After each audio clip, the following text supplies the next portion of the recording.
السلام علیکم ورحمۃ اللہ تعالی وبرکاتہ۔ بسم اللہ الرحمن الرحیم۔ وعن خباب بن الارت قال شكونا الى النبي صلى الله عليه وسلم وهو متوسد بردة في ظل الكعبة۔ حضرت خباب ابن ارت رضی اللہ تعالی عنہ سے مروی ہے، یہ حضرت خباب رضی اللہ تعالی عنہ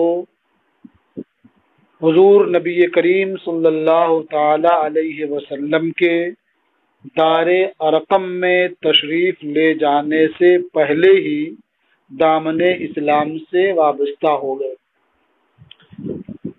انہوں نے کفار و مشرکین کی جانب سے طرح طرح کی سختیاں جھیلی اور قسم قسم کی مصیبتیں برداشت کی۔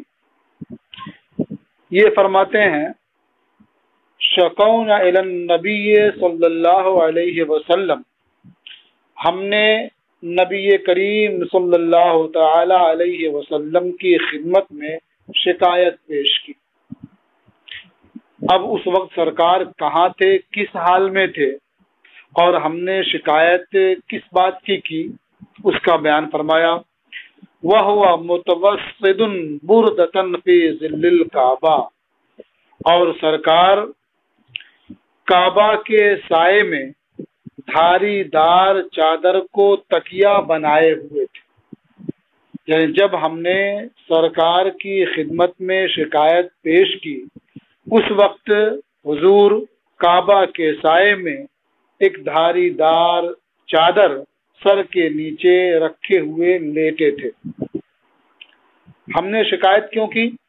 فرمایا وقد لقینا من المشرکین شدہ، اور ہم نے مشرکین کی جانب سے بڑی شدت جھیلی تھی، بڑی شدت کا سامنا کیا تھا۔ فقلنا، ہم نے عرض کیا، الا تدعو اللہ، یا رسول اللہ، کیا آپ اللہ کی بارگاہ میں دعا نہیں فرمائیں گے؟ گویا وہ کہنا چاہ رہے تھے کہ یا رسول اللہ اب تو دعا فرما دیں تاکہ ہم کفار و مشرکین کی ایذا رسانی سے محفوظ ہو جائیں، ان کے ظلم و ستم سے ہم مامون ہو جائیں۔ فقعد وهو محمر وجهه، فرماتے ہیں یہ سن کر کے نبی کریم صلی اللہ تعالی علیہ وسلم بیٹھ گئے۔ آپ لیٹے ہوئے تھے، فقعد تو آپ بیٹھ گئے، اور آپ کی کیفیت کیا تھی؟ وهو محمر وجهه، اور آپ کا چہرہ سرخ تھا۔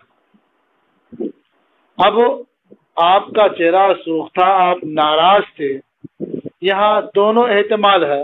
آپ کی ناراضی اس بات پر تھی کہ کفار و مشرکین نے بلا وجہ ان مسلمانوں کو ستایا اور ان پر ظلم و ستم ڈھایا، اور اس بات کا بھی احتمال ہے کہ حضور نبی کریم صلی اللہ تعالی علیہ وسلم ان شکایت کرنے والوں پر ناراض ہوئے ہوں کہ انہوں نے بے صبری کا مظاہرہ کیا اور ان جلد بازی کی انتظار نہیں کیا۔ وقال، تو سرکار آرام فرما رہے تھے، اٹھ کر بیٹھ گئے، چہرے پر غضب کے آثار نمایاں تھے۔ فرمایا کان الرجل فی من کان قبلکم یحفر له فی الارض فیجعل فیہ فیجاء بمنشار فیوضع فوق راسہ، ان لوگوں میں جو تم سے پہلے تھے ایک آدمی کے لیے زمین میں گڈھا کھودا جاتا، فیجعل فیہ، پھر اس آدمی کو اس گڈھے میں کھڑا کر دیا جاتا، فیجاء بمنشار، پھر آرا لایا جاتا، منشار چیرنے کا آلہ جسے آرا کہا جاتا ہے، اگر وہ آلہ بڑا ہو تو آرا کہتے ہیں اور وہ چھوٹا ہو تو اسے آری کہتے ہیں۔ فَيُجَاؤُ بِمِنشَارٍ تو آرا لایا جاتا، فَيُوضَعُ فَوْقَ رَأْسِهِ اور وہ آرا اس شخص کے سر کے اوپر رکھا جاتا، فَيُشَقُّ بِاثْنَيْنِ تو اسے دو حصوں میں چیر دیا جاتا، فَمَا يَصُدُّهُ ذَلِكَ عَنْ دِينِهِ تو یہ ایذا رسانی، یہ تکلیف، یہ ظلم و ستم اسے اس کے دین سے باز نہیں رکھتا، اسے روکتا نہیں تھا۔ یعنی وہ لوگ اس قدر اپنے دین پر صبر کا مظاہرہ کرتے تھے کہ اس ظلم و ستم کو برداشت کرتے رہتے اور اپنے دین سے پھرتے نہیں تھے۔ اور یہی نہیں بلکہ ان پر اور ظلم کیا جاتا، وَيُمْشَطُ بِأَمْشَاطِ الْحَدِيدِ مَا دُونَ لَحْمِهِ مِنْ عَظْمٍ وَعَصَبٍ، امشاط کنگھے، وَيُمْشَطُ بِأَمْشَاطِ الْحَدِيدِ اور لوہے کے کنگھوں سے نوچا جاتا، لوہے کے کنگھوں سے نوچا جاتا یعنی اسے دبا کر کے کنگھا کرتے۔ کتنا دباتے، کہاں نوچتے؟ ما دون لحمہ یعنی اسے نوچا جاتا جو ان کے گوشت کے نیچے سخت اور نرم ہڈی ہوتی، عظم جو سخت ہڈی ہوتی ہے اور عصب کہتے ہیں اس ہڈی کو جو نرم ہوتی ہے، مڑنے کے قابل ہوتی ہے، گویا وہ سخت ہڈی اور گوشت کے درمیانی کیفیت اس کی ہوتی ہے۔ تو گوشت کے نیچے جو ہڈی اور سخت ہڈی اور نرم ہڈی ہوتی اسے نوچا جاتا لوہے کے کنگھوں سے۔ وما یسدہ ذالک عن دینہ اور یہ ایذا رسانی، یہ ان کے گوشت پوشت کا نوچنا انہیں اسے اس کے دین سے روکتا نہیں تھا۔ واللہ لیتمن ھذا الامر بخدا ضرور یہ امر یعنی امر دین تام ہوگا، مکمل ہوگا، حتی یسیر الراکب من صنعاء الى حضرموت یہاں تک کہ سوار صنعاء سے حضرموت کا سفر کرے گا۔ صنعاء بھی ایک شہر کا نام ہے اور حضرموت بھی ایک شہر کا نام ہے، تو صنعاء سے حضرموت کا سفر کرے گا، سوار یہاں سے وہاں تک جائے گا۔ لا یخاف الا اللہ او الذئب علی غنمہ اسے اللہ کے سوا کسی کا خوف نہیں ہوگا یا اپنی بکریوں پر بھیڑیے کا خوف ہوگا، یعنی اسے خوف نہیں ہوگا مگر اللہ کا یا بھیڑیے کا اپنی بکریوں پر۔ وَلَكِنَّكُمْ تَسْتَعْجِلُونَ لیکن تم لوگ جلد بازی کر رہے ہو۔ رواہ البخاری اس حدیث کو امام بخاری رحمت اللہ تعالی علیہ نے روایت کیا ہے۔ آپ دیکھیں کہ اس حدیث میں حضور نبی کریم صلی اللہ تعالی علیہ وسلم نے اپنے ماننے والوں کو صبر کی تلقین فرمائی اور ماضی کے واقعات بیان کر کے ان کے دلوں کو سکون فراہم کیا، انہیں حوصلہ بخشا کہ پہلے کے لوگ جب اسلام قبول کر لیتے تھے تو ان کے مخالفین، ان کے دشمن ان پر کس طرح سے ظلم و ستم کے پہاڑ توڑتے تھے، لیکن پھر بھی وہ اپنے مذہب سے نہیں پھرتے تھے۔ اور اس کے ساتھ ہی اس بات کی بھی خبر دی جو اخبار بالغیب سے ہے کہ یقیناً یہ دین یعنی امر دین، یہ امر اسلام ضرور تام ہوگا، پورا ہوگا، اور اس وقت یہ ظلم و ستم ختم ہو جائے گا اور لوگ چین و سکون کے ساتھ سفر کیا کریں گے۔ ایک سوار صنعاء سے حضرموت کا سفر کرے گا، اسے صرف اللہ کا خوف ہوگا اور کسی کا خوف نہیں ہوگا۔ او کے بارے میں کہا گیا جو اوزبا علی غنم ہی ہے کہ او یہ واو کے معنی میں ہو تو اب معنی کیا ہوگا کہ اسے صرف اللہ کا خوف ہوگا یا اپنی بکریوں پر بھیڑیے کا خوف ہوگا، یا او یہ شک کے لیے ہو، گویا یا تو یہ ہوگا اور یا تو یہ ہوگا، بہر صورت یہ بتانا مقصود ہے کہ اس زمانے میں امن و سکون ہوگا، جو قتل و غارت گری کی صورت آج ہے وہ نہیں ہوگی، بلکہ لوگ اپنے کام سے کام رکھیں گے اور ایک دوسرے کا خیال بھی کریں گے، لیکن کسی بھی کام میں جلد بازی نہیں کرنی چاہیے، صبر کرنا چاہیے اور اللہ تعالی کے فیصلے پر راضی رہنا چاہیے۔ اسی کی طرف اشارہ کرتے فرمایا وَلَكِنَّكُمْ تَسْتَعْجِلُونَ، لیکن تم لوگ جلدی کر رہے ہو۔ اس حدیث کو امام بخاری رحمۃ اللہ تعالی علیہ نے روایت کیا۔ وعن انس قال كان رسول الله صلی اللہ علیہ وسلم يدخل على ام حرام ابنت ملحان۔ حضرت انس رضی اللہ تعالی عنہ سے روایت ہے، انہوں نے فرمایا کہ اللہ کے رسول صلی اللہ علیہ وآلہ وسلم ام حرام بنت ملحان کے پاس تشریف لے جایا کرتے تھے۔ یہ ام حرام بنت ملحان نبی کریم صلی اللہ تعالی علیہ وسلم کے محارم میں سے ہیں۔ اب رشتہ کیا تھا اس بارے میں اختلاف ہے۔ ایک قول یہ ہے کہ وہ نبی کریم صلی اللہ تعالی علیہ وسلم کی رضائی خالہ تھیں، ایک قول یہ ہے کہ ان کے والد کی خالہ تھیں، اور یہ بھی کہا گیا کہ ان کے دادا کی خالہ تھی۔ بہرحال رشتہ جو بھی رہا ہو، لیکن اتنی بات تو مسلم ہے کہ وہ حضور نبی کریم صلی اللہ تعالی علیہ وسلم کے محارم میں سے تھیں، اس لیے آپ ان کے پاس تشریف لے جایا کرتے تھے۔ وَكَانَتْ تَحْتَ عُبَادَةَ بْنِ الصَّامِتِ، اور وہ ام حرام بنت ملحان حضرت عبادہ ابن صامت کے نکاح میں تھی۔ فَدَخَلَ عَلَيْهَا يَوْمًا، ایک روز سرکار ان کے پاس تشریف لے گئے۔ فَأَطْعَمَتْهُ، دونوں نے سرکار کو کھانا پیش کیا، کھانا کھلایا۔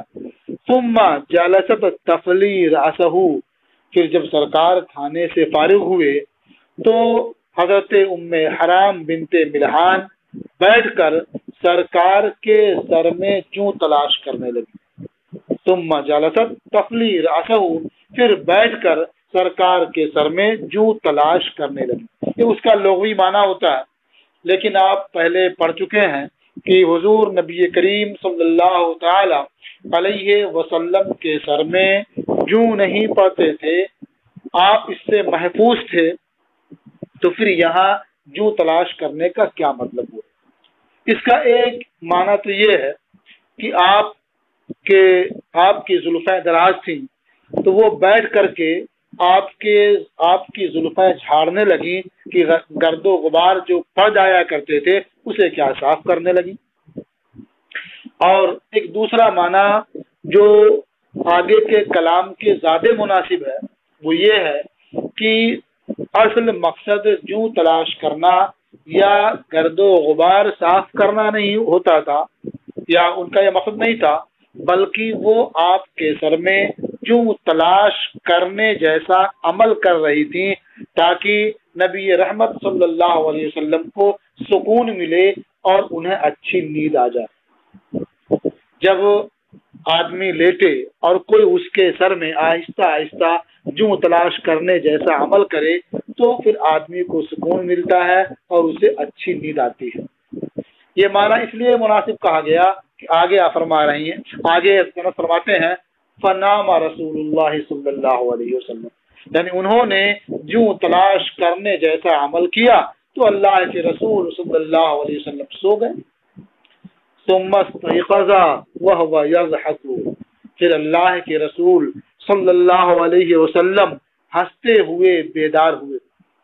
قالت، حضرت ام حرام بنت ملحان نے فرمایا فقلت وما يضحكك یا رسول اللہ، میں نے عرض کیا اے اللہ کے رسول آپ کے ہنسنے کا باعث کیا ہے؟ آپ کیوں ہنس رہے ہیں؟ کیا چیز آپ کو ہنسا رہی ہے؟ قال ناس من امتی عرضوا علی غزاة فی سبیل اللہ، اللہ کے رسول صلی اللہ علیہ وسلم نے ارشاد فرمایا کہ میری امت کے کچھ لوگ میرے سامنے پیش کیے گئے اس حال میں کہ وہ اللہ کی راہ میں غزوہ کر رہے ہیں، یعنی غازیانہ شان سے وہ میرے سامنے پیش کیے گئے۔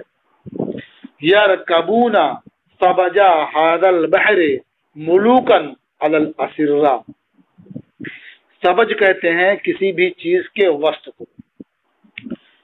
یرکبون سبجا ھذا البحر، وہ غازی، وہ میری امت کے غازی اس سمندر کے وسط میں سوار ہیں، ملوکن علی الاسرہ، کس طرح سے سوار ہیں؟ ملوکن علی الاسرہ، جیسے بادشاہ تخت پر بیٹھتے ہیں، یعنی جس شان و شوکت کے ساتھ، جس اطمینان و وقار کے ساتھ بادشاہ اپنے تخت پر بیٹھتے ہیں، اسی اطمینان و وقار کے ساتھ میری امت کے وہ غازی اس سمندر پر سوار تھے اور اس کا سفر کر رہے تھے۔ راوی کو شک ہے یا سرکار نے فرمایا او مثل الملوک علی الاسرہ، یعنی سرکار نے ملوکن علی الاسرہ فرمایا یا مثل الملوک علی الاسرہ فرمایا، مفہوم دونوں کا ایک ہی ہے۔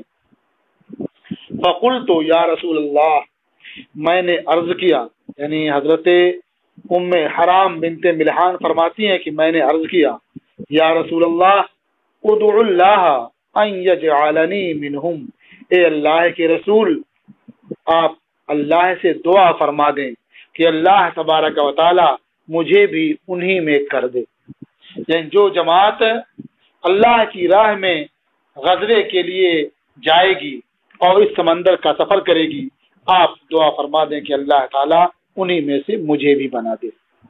فدعا لہا، تو اللہ کے رسول صلی اللہ علیہ وسلم نے ان کے لیے دعا فرما دی۔ ثم وضع راسہ فنام، پھر سرکار نے اپنا سر رکھا پھر سو گئے۔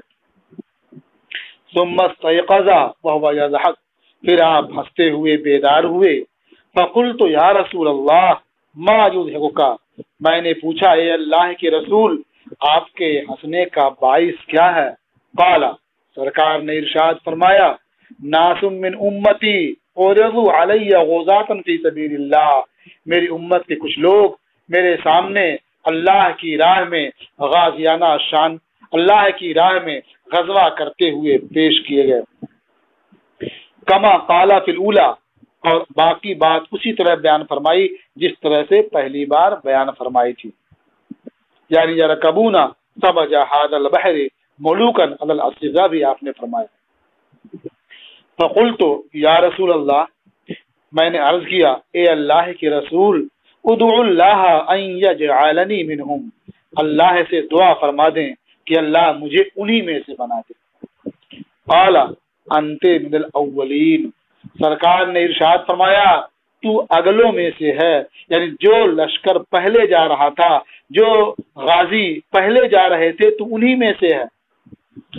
فرکبت ام حرام البحر فی زمن معاویہ، تو ام حرام بنت ملحان نے حضرت امیر معاویہ کے زمانے میں سمندر کا سفر کیا، سمندر پر سوار ہوئیں۔ فسرعت عن دابتها حين خرجت من البحر، تو جب وہ سمندر سے باہر نکلیں اور اپنے جانور پر سوار ہوئیں تو اپنی سواری سے نیچے گر گئیں، فہلکت، اور ان کا انتقال ہو گیا۔ یہ حدیث متفق علیہ ہے۔ اس حدیث میں آپ غور کریں تو معلوم ہوگا کہ اللہ کے رسول صلی اللہ علیہ وسلم نے ایک خواب بیان فرمایا، 2 مرتبہ خواب دیکھا ایک ہی طرح کا، اور 2 جماعتیں نکل رہی تھیں اس طرح سے۔ وہ خواب بیان کرنا کوئی اہم بات نہیں تھی، لیکن اس میں اخبار بالغیب یہ ہے کہ آپ نے ام حرام بنت ملحان کے لیے دعا فرمائی، اور جب دوسری بار پھر انہوں نے دعا کرنے کے لیے عرض کیا تو سرکار نے صاف صاف ارشاد فرمایا کہ تو اگلوں میں سے ہے، یعنی میں نے تیرے لیے دعا کر دی کہ تو ان میں سے ہو جا، تو اللہ تعالیٰ نے تجھے ان میں سے کر دیا، تو اگلوں میں سے۔ یعنی سرکار نے دعا فرمائی، اللہ تعالیٰ نے دعا قبول فرمائی اور وہ انہی میں سے شامل ہو گئیں۔ یہ سب اللہ کے رسول نے یقین کے ساتھ بیان فرما دیا۔ اور پھر ام حرام بنت ملحان کا جو واقعہ ہوا، اس نے اس بات کی تائید کر دی کہ اللہ کے رسول صلی اللہ علیہ وسلم نے جو ارشاد فرمایا تھا وہ بالکل حق اور درست تھا۔ وہ امیر معاویہ کے زمانے سے کیا مراد ہے؟ ایک قول تو یہی ہے کہ ان کی خلافت کے زمانے میں، لیکن جو راجح قول ہے وہ یہ ہے کہ ان کی امارت کے زمانے میں، یعنی جب وہ شام کے گورنر تھے، شام کے امیر تھے اس زمانے میں۔ اور اس وقت خلیفہ یہ حضرت عثمان غنی رضی اللہ تعالی عنہ تھے، اور ان کا سفر سن 28 ہجری میں ہوا۔ تو اللہ کی راہ میں انہیں شہادت مل گئی، اور جو وہ کامیابی چاہتی تھی اس کامیابی سے وہ ہمکنار ہو گئی۔ وعن ابن عباس قال، اور حضرت ابن عباس سے روایت ہے، انہوں نے فرمایا انا زمادن، اور ایک روایت میں زمادن بھی ہے، یعنی ذات کے ضمے کے ساتھ بھی اور کسرے کے ساتھ بھی ہے، لیکن کسرے والی روایت یہ مشہور و معروف۔ انا زمادن قدم مکہ، کہ زماد مکہ آئے، وکانا من ازد شنوعۃ، اور وہ ازد شنوعہ سے تھے۔ شنوعہ یہ یمن کا بڑا قبیلہ ہے، اور ازد اسی قبیلے کی ایک شاخ ہے۔ تو ازد شنوعہ کہہ کر کے یہ ظاہر کرنا ہوتا ہے کہ قبیلہ شنوعہ کی شاخ ازد کے ایک فرد تھے۔ وکان من ازد شنوعۃ، اور وہ یعنی زماد ازد شنوعہ سے تعلق رکھتے تھے۔ وکانا یرقی من حاضر ریح، اور وہ اس ہوا کا جھاڑ پھونک کے ذریعہ علاج کرتے تھے۔ اس ہوا کا مطلب کیا ہے؟ یعنی جو جن لگنے یا جن کے مس کی وجہ سے بیماری ہوتی تھی، جسے آسیبی خلل کہتے ہیں، اس کی تعبیر وہ ہوا سے کرتے تھے۔ اس لیے کہ جس طرح سے ہوا نظر نہیں آتی ہے، اسی طرح سے جن نظر نہیں آتا ہے، یا جن کے مس کی وجہ سے جو خلل پیدا ہوتا ہے وہ نظر نہیں آتا ہے، اثرات اس کے معلوم ہوتے ہیں، اس لیے اسے ہوا سے تعبیر کرتے تھے۔ تو وہ آسیبی خلل یا آسیبی بیماریوں کا جھاڑ پھونک کے ذریعہ علاج کیا کرتے تھے۔ جب وہ مکہ آئے، فَسَمِعَ صُفَحَاءَ اہل مکہ یقولون، تو انہوں نے مکہ کے بیوقوفوں کو کہتے ہوئے سنا، اِنَّ مُحَمَّدًا مجنون، کہ محمد صلی اللہ علیہ وسلم مجنون ہے، یعنی انہیں جنون ہو گیا ہے، جنون کی بیماری انہیں لاحق ہے۔ فقالا، تو جب زماد نے یہ سنا کہ وہ مجنون ہے، تو انہوں نے کہا لو انی رأیت هذا الرجل لعل اللہ یشفیہ علی یدی، اگر میں اس شخص کو دیکھوں، یا کاش میں اس شخص کو دیکھوں، ہو سکتا ہے اللہ انہیں میرے ہاتھوں شفا عطا فرما دے، یعنی میں جھاڑ پھونک کے ذریعہ ان کا علاج کروں، ہو سکتا ہے اللہ تبارک تعالیٰ انہیں شفا دے دے اور وہ ٹھیک ہو جائیں۔ قالا، راوی کہتے ہیں فَلَقِيَهُ، تو زماد نے اللہ کے رسول صلی اللہ علیہ وسلم سے ملاقات کی۔ فقال یا محمد انی ارقی من هذا الریح، اور کہا اے محمد صلی اللہ علیہ وسلم، میں اس ہوا کا علاج کرتا ہوں، جھاڑ پھونک کے ذریعہ علاج کرتا ہوں۔ فہل لک کا مطلب اے فہل لک رغبۃ فی ان ارقیک، یعنی کیا آپ کو اس بات کی رغبت ہے اس بات کی خواہش ہے کہ میں آپ کا علاج کروں جھاڑ پھونک کے ذریعہ اور آپ اس سے چھٹکارا پا جائے، شفا مل جائے آپ کو؟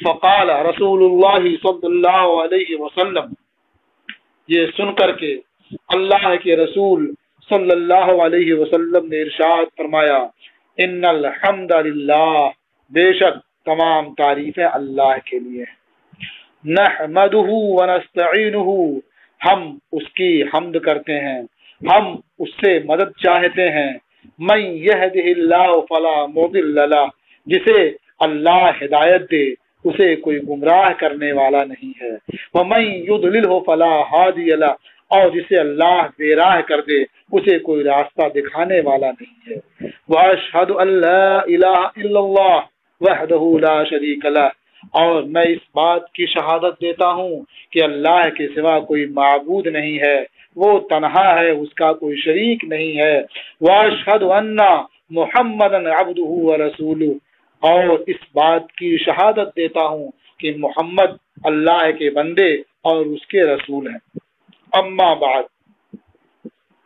فقال اعد علی کلماتک ہؤلاء، ابھی سرکار نے خطبہ پڑھا تھا اور اما بعد یعنی اب خطبے کے بعد وہ کچھ مزید بیان کرنا چاہتے تھے، جماعت کو واضح و نصیحت کرنا چاہتے تھے کہ جماعت بول پڑا، اعد علی کلماتک ہؤلاء، کہ آپ اپنے ان کلمات کو دہرائیے، یعنی اپنے ان کلمات کو آپ دوبارہ پڑھیں تاکہ میں دوبارہ سن سکوں، آپ اپنے ان کلمات کا اعادہ فرمائیں۔ فاعادہن علیہ رسول اللہ صلی اللہ علیہ وسلم 3 مرات، تو اللہ کے رسول صلی اللہ علیہ وسلم نے جماعت کے سامنے ان کلمات کا 3 مرتبہ اعادہ فرمایا، یعنی ایک مرتبہ اعادہ کیا، پھر اس نے دوبارہ سننے کی خواہش کی، آپ نے پھر پڑھا، پھر اس نے سننے کی خواہش کی، آپ نے پھر ان کا اعادہ کیا۔ فقال، جب 3 مرتبہ اس نے سن لیا تو کہا، لقد سمعت قول الکہنۃ وقول السحرۃ وقول الشعراء، کہنا یہ کاہن کی جمع ہے اور سحرہ یہ ساحر کی جمع ہے۔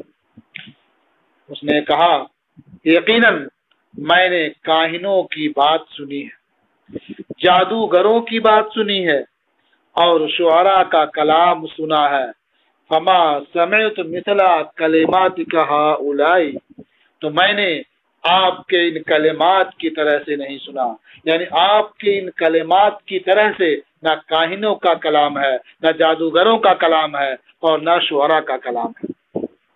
آپ کے کلام کی شان کیا ہے بیان کیا، وَلَقَدْ بَلَغْنَا قَامُوسَ الْبَحْرِ، بحر سمندر، اور قاموس کہتے ہیں اس کے وسط کو، یقیناً یہ کلمات بحر فصاحت کی تہ میں پہنچے ہوئے ہیں۔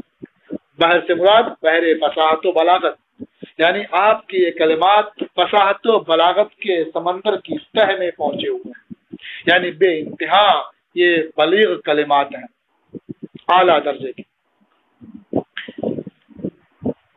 ہاتھ ید کا ابایعک علی الاسلام، اپنا ہاتھ بڑھائیں، اپنا ہاتھ دیجئے کہ میں اسلام پر آپ کی بیعت کروں۔ قال فبایعہ، راوی کہتے ہیں تو جماعت نے نبی کریم صلی اللہ علیہ وسلم کے ہاتھوں پر بیعت کر دی۔ رواہ مسلم، اسے امام مسلم نے روایت کیا ہے۔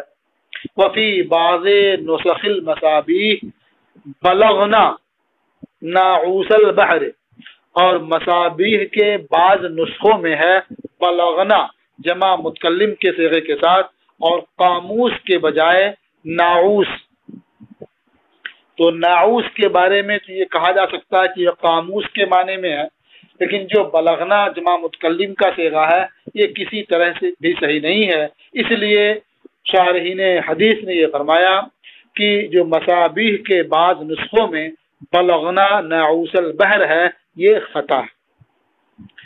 وذکر حدیث ابی ہریرہ وجابر بن سمرہ یہلک کسریٰ والآخر لتفتحن عصابۃ فی باب الملاحم۔ اور حضرت ابو ہریرہ کی حدیث جہل کو کسرا، اور حضرت جابر ابن سمرہ کی حدیث لتفتحن عصابہ، یہ دونوں باب الملاحم میں ذکر کی جا چکی ہیں۔ وَهَذَا الْبَابُ خَالٍ عَنِ الْفَصْلِ الثَّانِي، اور یہ باب فصل ثانی سے خالی۔ اس طرح سے یہ فصل مکمل ہو گئی اور اس میں دوسری فصل ہے نہیں۔ اب اس کے بعد انشاءاللہ تیسری فصل شروع ہوگی۔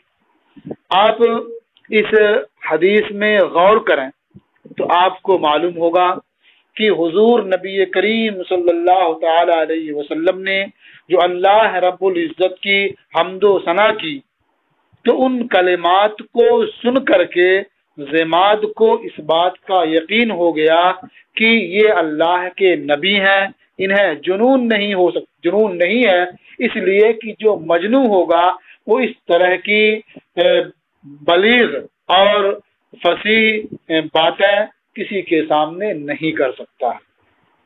تو اللہ کے رسول صلی اللہ علیہ وسلم کا فصیح و بلیغ کلام یہ ضماد کے ایمان لانے کا سبب بن گیا، چونکہ آدمی جب غیر متعصب ہوتا ہے، غیر جانبدار ہوتا ہے، حق باتوں کو غور سے سنتا ہے، تو وہ باتیں اس کے دل میں اثر کرتی ہیں اور وہ سیدھا راستہ پا جاتا ہے۔ یہی حضرت ضماد کے ساتھ ہوا کہ انہوں نے اللہ کے رسول صلی اللہ علیہ وسلم کا کلام سنا اور سیدھا راستہ انہیں مل گیا، اور دامن اسلام سے وابستہ ہو گئے اور کلمہ پڑھ لیا، لا الہ الا اللہ محمد الرسول اللہ صلی اللہ علیہ وآلہ وسلم۔ السلام علیکم ورحمۃ اللہ تعالی وبرکاتہ۔